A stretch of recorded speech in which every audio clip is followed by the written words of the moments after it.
안녕하세요. 자, 이번 시간에도 화통관리, 꽃봉오리 화통관리에 관련해서 또 말씀을 드리도록 하겠습니다. 자, 배난초는요, 저 팻말을 뽑아야 되겠습니다. 이름까지 있네요. 자, 홍한데요. 경남에서는 아시는 분들은 다 아신다고 합니다. 제가 경남에 계신 분한테 구입을 했어요. 꽃이 좀 독특해서, 자, 어떻게 필 때는 소설로 피고 어떤 때는 일반 그 설점이 나타나고 이렇게 좀 변동이 있는, 변화가 있는 그런 난초라고 합니다. 그래서 제가 한번 피워 보려고 이 사진을 제가 직접 봤습니다. 실물은 보지 못했고요. 어떻게 하면은 이거를 발색을 시킬 수 있을까, 여러 가지 생각 끝에 이렇게 하면 되겠다. 자, 그런데 이제 올해 첫 꽃이 붙었어요. 붙어서 저는 좀 많이 붙을 줄 알았습니다. 제가 먼저 꽃대를 한번 땄기 때문에 많이 붙을 줄 알았는데 여기 하나, 여기 하나 두 개가 붙었네요. 뭐 예를 들어 이쁘게 핀다면 전시해 될 정도는 될 것 같습니다. 자, 잎 특징은요, 이렇게 서성으로 나옵니다. 여기 보면은 약간 서성이 보이죠? 약간 배골, 제가 그 홍화의 특징 설명할 때 보면은 안쪽이 좀 밝다. 그 일본 춘난 여추에서 보이는 것처럼은 아니지만 일본 춘난 여추는 굉장히 아주 뚜렷하게 보입니다. 그러나 우리나라에서 춘난도 역시 그게 많이 보이는 경우가 있어요. 자, 이거는 그러면 그런 것, 그러한 그 배골의 무늬가 강하게 남는 것들이 발색이 잘 된다라고 일반적으로 정설처럼 이야기가 됐는데 꼭 그렇지는 않지만 비교적 발색이 잘 된다고는 이야기합니다. 자, 근데요, 이 난초는 화판 기부 안쪽에는 색이 굉장히 옅했어요. 거의 없다시피 할 정도로. 그 얘기는 둘 중에 하나입니다. 늦게까지 화통을 씌웠거나 아니면 색소량이 원천적으로 생합성량이 적어서 색도를 더 이상 늘려가지 않는 그런 품종 중에 하나일 거라는 겁니다. 자, 그런 이제 두 개로 압축은 할 수가 있죠. 그 외 다른 생각보다는 그게 이제 더 강하게 저 생각이 들기 때문에 그러면 이제 일단 제가 유리한 쪽으로 생각해 보면 화통을 오래 씌웠기 때문에 화색을 조금 적게 갖지 않았느냐. 다른 단서는 색도를 많이 가질 수 있는 충분한 건데요. 자, 이건 저 혼자만의 생각입니다.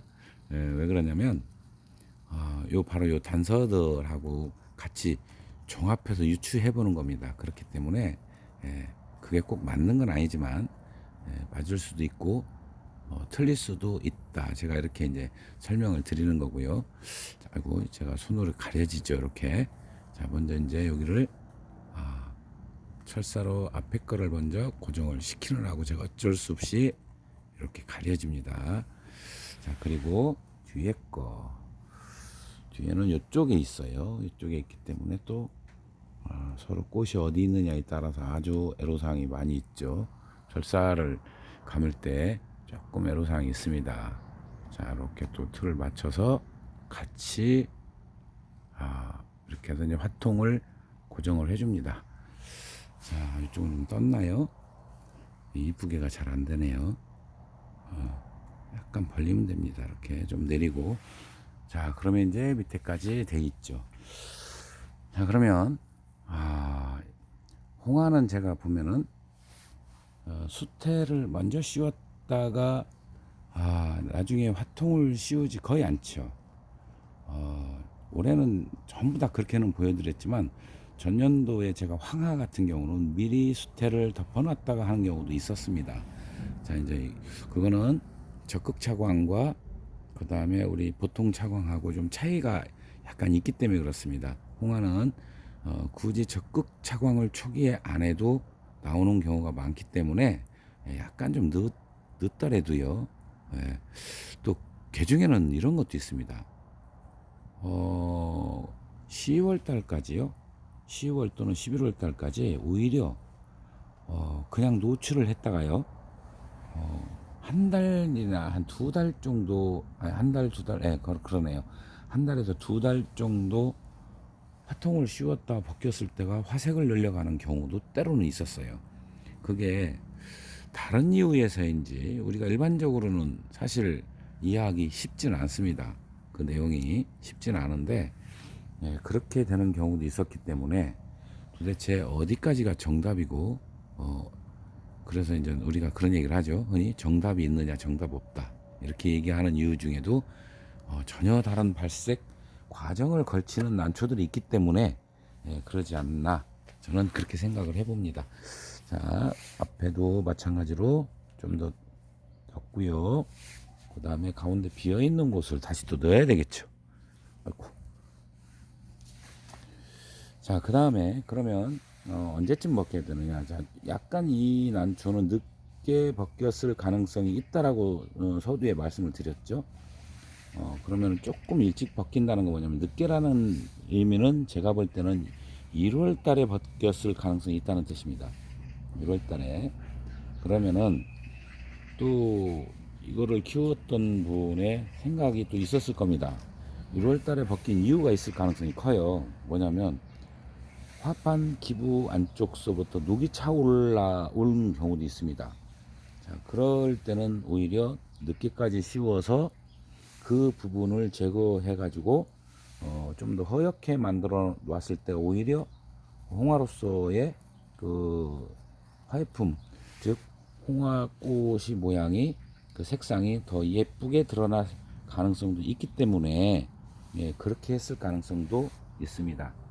자, 그러면 지금 요 주변에 이제 아무래도 늦게 씌웠으니까 좀 더 꼼꼼하게, 예, 하는 것도 괜찮습니다. 자, 그럼 언제쯤 벗겨야 되느냐? 그거를 감수하고 저는 조금 일찍 벗겨볼 생각입니다.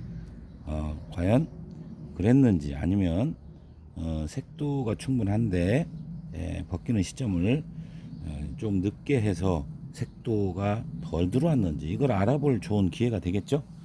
자, 그렇게 해서 이제 요거를 관리를 하게 되면 이제 이 본연의 모습이 드러나겠죠. 제가 작년 제 내용을 보신 분들이 생합성은 뭐 시아니디나 뭐 시아닌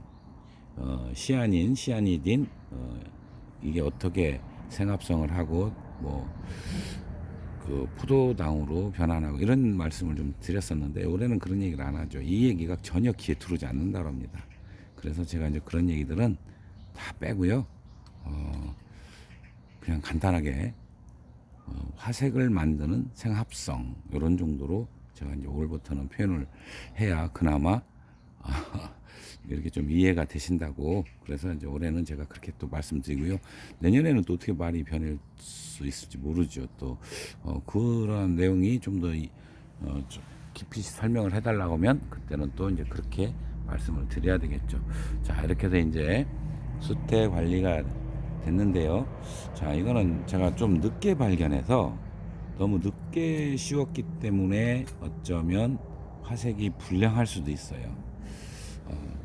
참, 우리나라 한국춘나은요, 특히 홍화는요, 물론 황화도 일부는 있습니다. 개나리 새끼 중에 너무 일찍 벗기면 엽록소가 들어왔다 다시 나가는 경우가 있었습니다. 아주 특이한 경우가 있었는데, 그 외에는 대부분 비슷하지만 홍화는 정말 많이 달라요. 개화할 때 극저온이 필요한 것도 있고, 극저온이라는 건 뭐 영하는 아닙니다. 예, 뭐 거의 1도, 2도까지 내려가야 아주 발색이 더 좋은 게 있고요.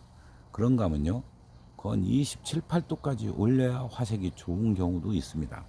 그렇기 때문에 워낙 그 발색하는 방법, 그 다음에 그 발색 메커니즘이라고 해야 되나요? 그게 굉장히 범위가 넓기 때문에 어렵다라고 말씀들을 하시는 겁니다. 그래서 그 난초의 특징을 알아내는 데가 훨씬 더 중요하다. 그렇게 보시면 어쩌면 좀 그나마 근사치에 가지 않을까, 이런 생각을 해보고요. 자, 예쁘게 폈으면 좋겠습니다. 그런데 조금 늦었어요, 제가. 그게 조금 안타깝네요. 그러니까 이게 화장토가 어둡다 보니까 꽃눈이 좀 어둡게 나오는 것들을 제가 육안으로 잘 발견을 못해요. 그래서 그런 실수를 합니다. 자, 이번 시간에는 홍화 중에 화판 기부 쪽에 색소량이 부족한, 그러나 잎의 특징은 백월 쪽에 약간 밝은 서성을 띠고 있는 그런 난초 발색 방법에 대해서 함께 알아봤습니다. 감사합니다.